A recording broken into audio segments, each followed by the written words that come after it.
Hola, ¿qué tal? Mi nombre es Daniela Porras y hoy les presentaré un análisis comparativo sobre las diferentes posturas que se adoptan en la intervención del patrimonio edificado, abarcando perspectivas a nivel mundial, nacional y regional.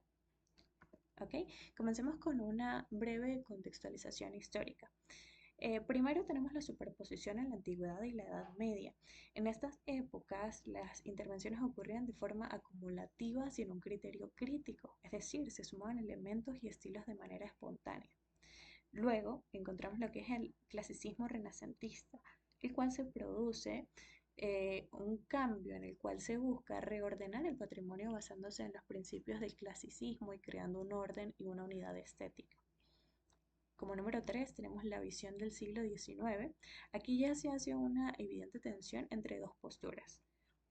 La restauración idealizadora, siendo una de ellas, llevada por Viollet-le-Duc, que intenta recuperar o incluso reimaginar el estado original del monumento, contra la postura de la conservación radical de Ruskin, que defiende dejar intacto el patrimonio para preservar su autenticidad histórica.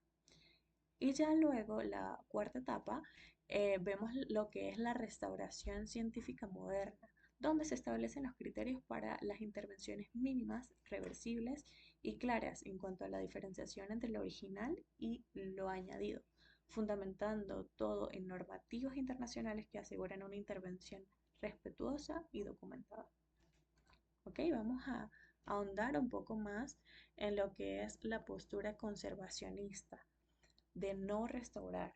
¿Okay? El concepto y fundamento de esta postura parte de la idea de preservar el patrimonio tal como se ha recibido a lo largo del tiempo.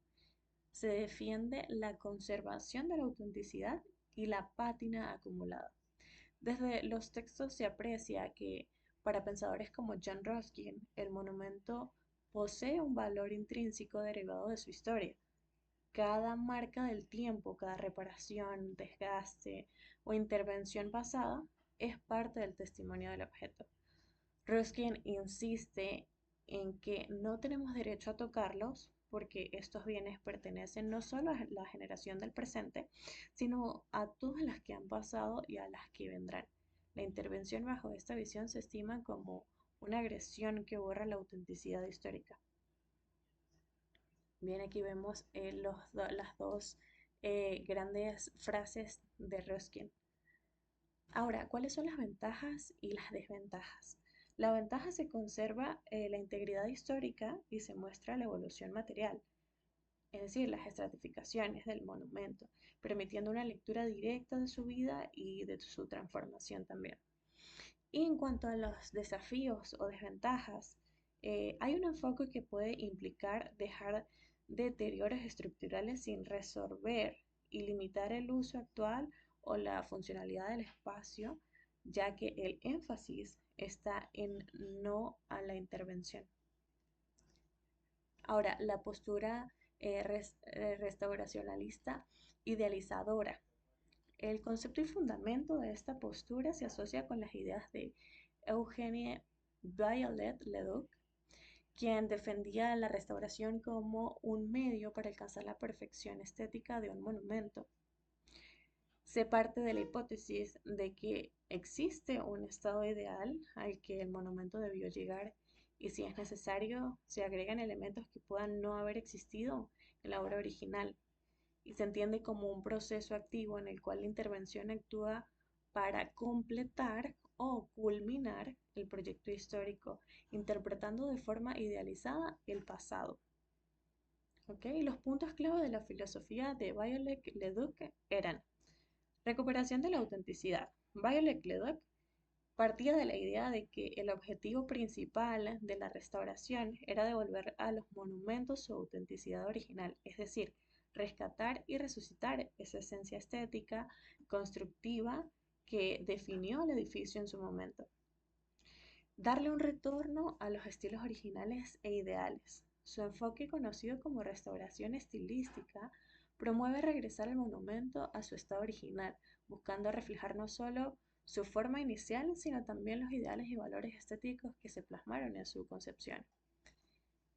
Como número 3, la identificación de estilos históricos. La filosofía de Viollet-le-Duc se basa en la premisa de que cada época tiene un estilo característico a través del estudio arqueológico y filológico de las construcciones, se pueden establecer las reglas generales de cada estilo, lo cual orienta hacia una intervención coherente y fiel a la historia del monumento.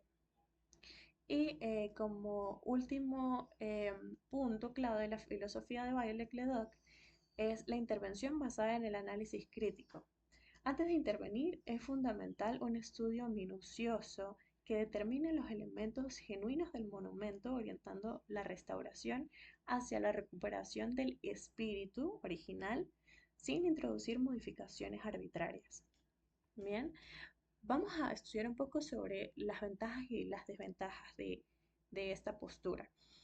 La ventaja, podríamos analizar que permite obtener un resultado visualmente armónico y coherente con un ideal estético predefinido, lo que en algunos casos genera una imagen de orden y perfección.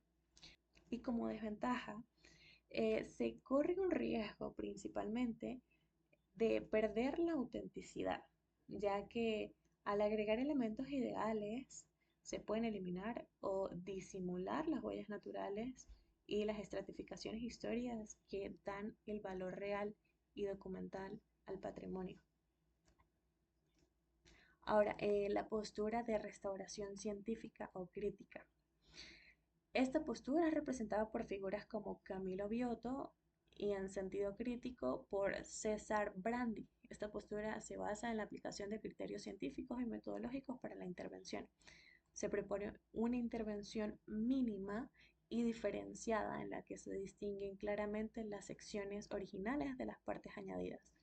El principio es actuar por contraste y de forma reversible, es decir, las intervenciones deben poder ser revertidas o al menos señaladas para que puedan leer la historia del edificio a lo largo del tiempo.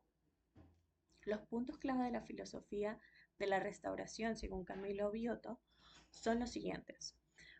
1. La búsqueda del equilibrio.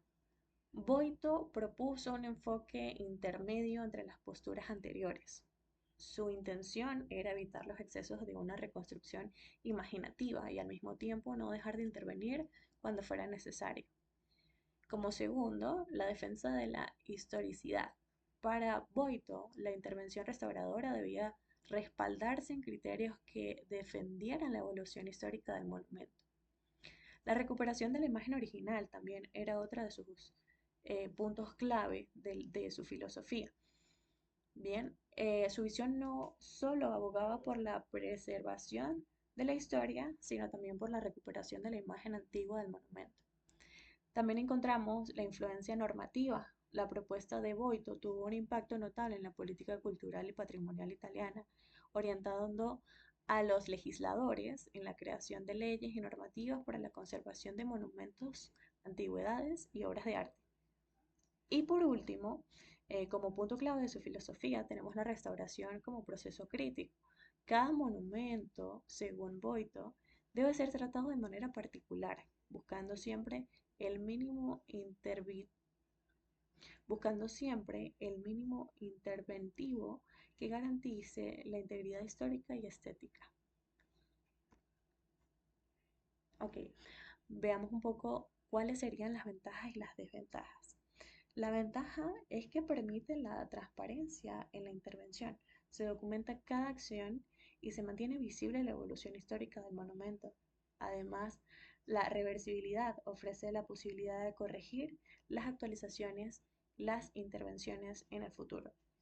Y las desventajas de este enfoque demanda la alta planificación técnica, los recursos y seguimiento riguroso para asegurar que la intervención sea realmente mínima y no comprometa la seguridad o funcionalidad del edificio.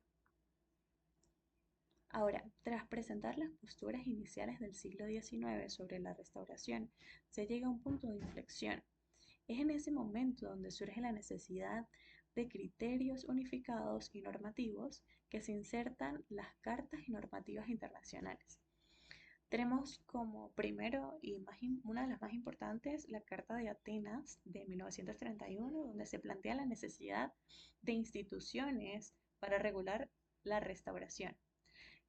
Además, está la Carta Italiana de Restauro de 1931 también, donde se prohíbe la eliminación de elementos históricos y exige la documentación detallada de las intervenciones. Aparece también la Carta de Venecia de 1964, donde se establecen los principios de reversibilidad, respeto por añadidos históricos y valoración de la estructura.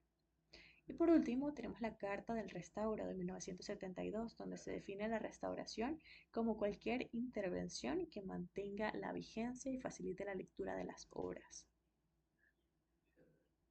Ahora bien, hablemos del enfoque integral del espíritu del lugar. Esta postura se destaca principalmente en el ámbito pedagógico y proyectual, como se aprecia en el material de la Universidad de San Juan, donde se amplía el campo de la intervención del patrimonio al incluir su dimensión inmaterial y simbólica. Esto va más allá del edificio en sí. Se trata de captar y transmitir el espíritu del lugar, entendiendo al patrimonio como parte de la identidad, la memoria y la cultura de la comunidad. La intervención no es solo técnico, sino que también es un proceso hermenéutico y creativo en el que el diseñador interpreta la relación entre objetos en su entorno urbano y sus significados emocionales y sociales. Y, y además se fundamenta en sus procesos de inmersión, incubación, iluminación y elaboración, donde se valora la experiencia y la participación comunitaria. Los puntos clave que se pueden identificar con el llamado enfoque integral del espíritu del hogar en la práctica restauradora son los siguientes. Primero, la concepción holística del patrimonio. Se entiende como el monumento forma parte de un entorno completo, donde su espíritu surge de la interacción con el contexto histórico, social y ambiental. La intervención debe considerar tanto la obra como el lugar que la acoge. También es un punto clave el respeto por la autenticidad y la integridad histórica. Eso se traduce en la importancia de no eliminar o disfrazar aportes históricos que por distintos momentos han contribuido a su espíritu del lugar. Las intervenciones mínimas y reversibles. Se aboga por realizar solo los tratamientos necesarios, evitando intervenciones excesivas que alteren o empobrezcan la esencia del monumento. Y por último, tenemos la documentación y análisis crítico. En todo el proceso de restaurativo debe ir acompañado de un registro exhaustivo fotográfico, técnico de su diseño, que fundamente cada decisión. ¿Cuáles son las ventajas y las desventajas de esta postura? Como desventaja, concluimos que dinamiza el contexto y promueve la aparición y revitalización en el marco de la identidad cultural. Además, refuerza el sentido de pertenencia de la comunidad, lo cual es bastante importante. Y como desventaja, tenemos la valoración que es inherentemente subjetiva y la integración de aspectos simbólicos, emocionales y técnicos pueden resultar complejos, requiriendo métodos participativos y multidisciplinarios. Como síntesis de este trabajo, de esta investigación, nosotros concluimos que las posturas vigentes oscilan desde un conservacionismo estricto de no intervenir hasta un restauracionismo idealizado, pasando por enfoques críticos que abogan por intervenciones mínimas y reversibles y culminando en un planteamiento integral que resalta el espíritu del lugar y la interacción entre patrimonio y su contexto. Ahora, la elección de la postura siempre va a depender del contexto específico del edificio o conjunto patrimonial, también de las normativas que estén vigentes y los objetivos de la intervención, ya sea para conservar, para revitalizar o transformar el patrimonio en un recurso vivo que proyecte su identidad hacia el presente y hacia el futuro. Gracias.